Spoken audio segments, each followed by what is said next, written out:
Looks on to get the sign from Sean Pokerock. Runner on first, 1-2, 2 outs. Here he comes, and he got him. Another strikeout for Wesley Arrington. He Ks 12 in another complete game performance. The Sheriff has done it again, fans. Just when you think Lynchburg can't get any more from Wesley Arrington, he delivers another postseason gem. Well, Coach, welcome to the Game 2 press conference. Lynchburg 7-2 winner over Endicott. Coach Travis Beazley joining us. We have Brandon Garcia and pitcher Wesley Arrington. And then who was our mystery man? O'Kelly McWilliams. Kelly McWilliams. So welcome, Coach. Have an opening statement for the group, and I'll print off that name tag for me. Yeah, great game. Obviously, they're an incredibly talented group coming in here. I think, what were they, 46-2. We knew it was going to be a challenge, but I think we knew we had a shot with Wes Arrington on the mound. I think it's last 36 innings possible for him to pitch. He's done 35. We got a shot. And he battled. They hit some balls hard. Obviously, it's a really tough lineup. We made a couple really elite defensive plays early in the game that gave us a chance to kind of expand. And then Wes just with 2 huge strikeouts in the 8th against 2 really good, talented hitters, and we were able to hold on. But great baseball game. Coach, how big was the early run lead to get up 4-0 early on? Yeah, huge, especially with that lefty. We knew Gottsman was, he's an elite pitcher. Fortunately for us, I think our road here was challenging, was difficult. We faced 2 really talented lefties along the way. Case Western had a freshman lefty. Laverne had a freshman lefty. So I think while they're a little bit different, and the young man today, I believe he's an All-American, he's really good. But I think that prepared us. I think we came in, we didn't have to do a whole lot different than what we've done the last 2 weeks. Guys competed, had a couple really good at-bats, and were able to capitalize. And, then beyond that, it's about putting pressure on them and trying to just tack on 1 or 2. And, again, with Wes on the mound, we know we don't have to go out there and put up a huge number. He's going to compete. He's going to give us a chance. You talked about the path you took to get here. You also had the last man standing last year. Is there something that goes along with that these guys expected? They see number 8 next to their name, but they don't feel like they're the 8? No, they don't. And we talked about that. We're happy to be here. Whatever edge we can play with, so be it. But we really don't need the edge, truly. It's hard to explain, and when people ask me, I know we sat in a meeting last year, I mainly worked with the pitchers and talked with the pitchers, and it was like, man, our goal as a coaching staff is to stay out of your way this week.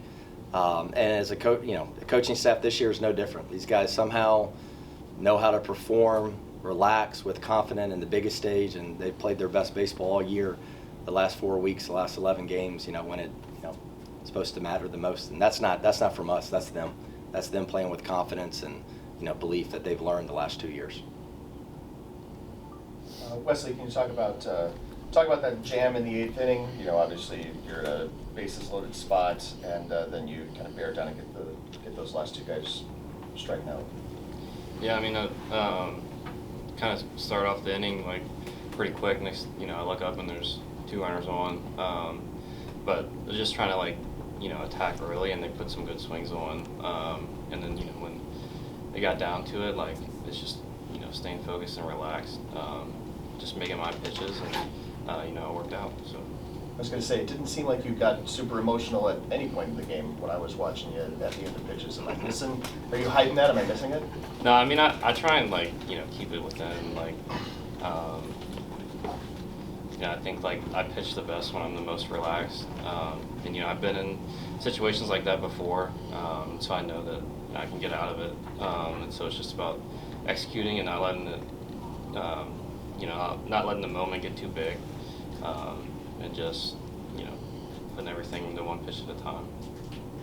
We've got kind of the defensive backbone right here, right behind you too. Can I get either Brandon or O'Kelly to talk about what it's like playing behind him when he's going, especially when he's striking out 12 guys and giving you guys a bit of a break?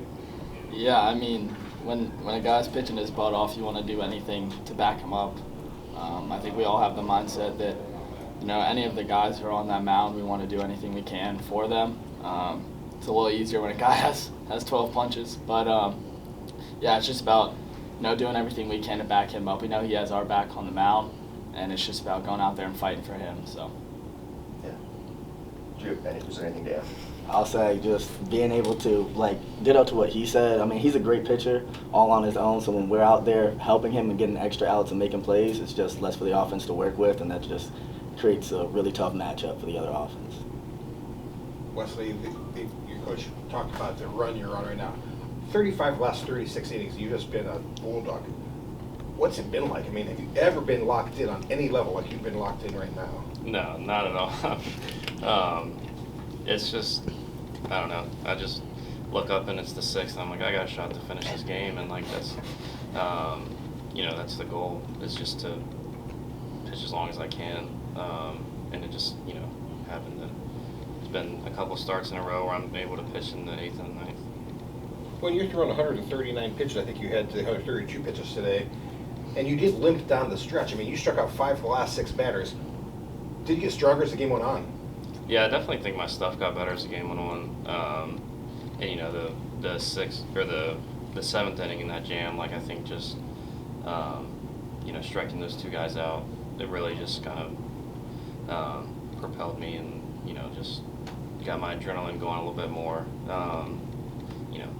Taking my mind off of being tired and just pitching. So Can I ask you to be a little more specific about what kind of stuff is working better when you're tired, maybe? I mean, today, like, the slider just got better at the end of the game. Yeah, that was pretty much it today. Coach, have you ever seen anything like this before? I mean, a dominating stretch, 35 or 36 innings, where he's just punching people out. He was close last year when we were in Cedar Rapids, with CG out there and then getting the last 5 outs in the championship series against Johns Hopkins. But, in contrast, he's talking about the 6th, looking up and got a chance to finish the game. As a coaching staff, we're looking up in the first inning in a game he started. Hey, I got a chance to finish the game. So it's a testament to him, the work. It's been a heavy workload the last 4 weeks for him, no doubt. But the work that he puts in and has put in for 5 years, prepares him. And the conversation after the 7th and after the 8th, like, he's earned that right to have that conversation and make that decision. We have complete trust in him, as to, hey, what do you got left? And he wanted the ball, and credit to Mike Solbach, our pitching coach. Mike's helped me the last 7 years, and he's taken over way more of a responsibility this year, pretty much calling every pitch, and I just try to chime in here and there. But they have a great working relationship, and it's been a whole heck of a lot of fun to watch. And again, we're just trying to stay out of Wes's way and enjoy it. Days like today, you feel more like a fan than a coach. For O'Kelly and Brandon, you guys, of course, wrap around number 9, number 1, right? A big part of the offense today. What were you guys seeing that was working, that sort of thing? What were kind of pitches you were getting and hitting today? I can take it. All right. I got you.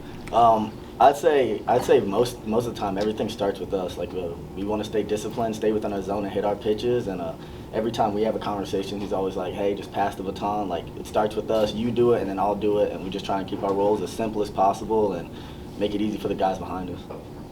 Yeah, I mean, the dude they had on the mound's really good. He's a really good pitcher. We knew that coming in, and I think OG gave us a really good game plan that we just had to compete, find any way on. It's really hard to, we put up 10 hits today, and on that pitching staff, it's pretty good. They have a lot of good arms, and it's just finding ways to get on. And then once we have guys on, just putting pressure on them anyway. Taking advantage of a couple mistakes, but it's just really competing up there and making them work. So You talk about competing, Brandon. When you come into this game and you see that they're the 46-2 team, they're the ones who's the favorite. Is there a motivation that goes along with that? Say, hey, don't forget about us. We still have the banner. Yeah, there is. I mean, there's no doubt. We don't really care about the seeding that much. We're here. And that's really all that matters. Whoever we face, we're ready to go. But there's no doubt that 8 next to our name gives us a little motivation. But they're a really good team. You have to be motivated at any team you play. This time of year, they're all going to be really good. But there's no doubt there's a little extra motivation behind it for sure.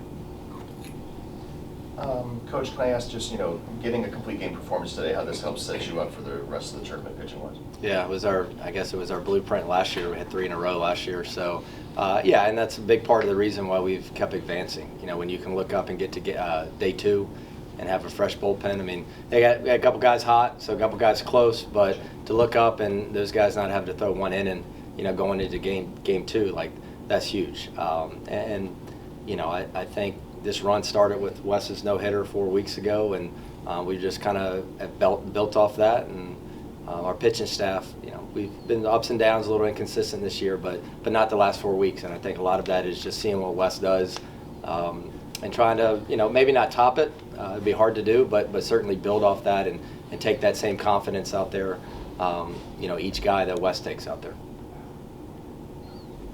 Any more questions, anybody? I have one just for any of you. How important is it to sort of stay even-keeled throughout this whole World Series? The obviously defending champions take down the #1 seed today. Going into the rest of the weekend and the rest of the World Series, how important is it to sort of leave today in the past and focus on tomorrow and the next opponent to come? I think it's really big. Obviously, the experience that we had last year, no doubt, is a big-time help to have that mindset.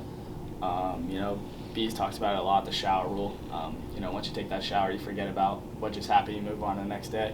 But it is I think, big-time help to have last year in our back pocket. Help out the new guys for sure. But yeah, an even kill mindset, kind of like Wes talked about for him personally, but for us as a team, we play best when we're relaxed and kind of just, playing our game. And yeah, it's just one game at a time. It was a great win today against, really, really good team. It's definitely a big-time win to set us up, but we know we're not done yet. We came here for, 5 or 6 wins? That's just one, so.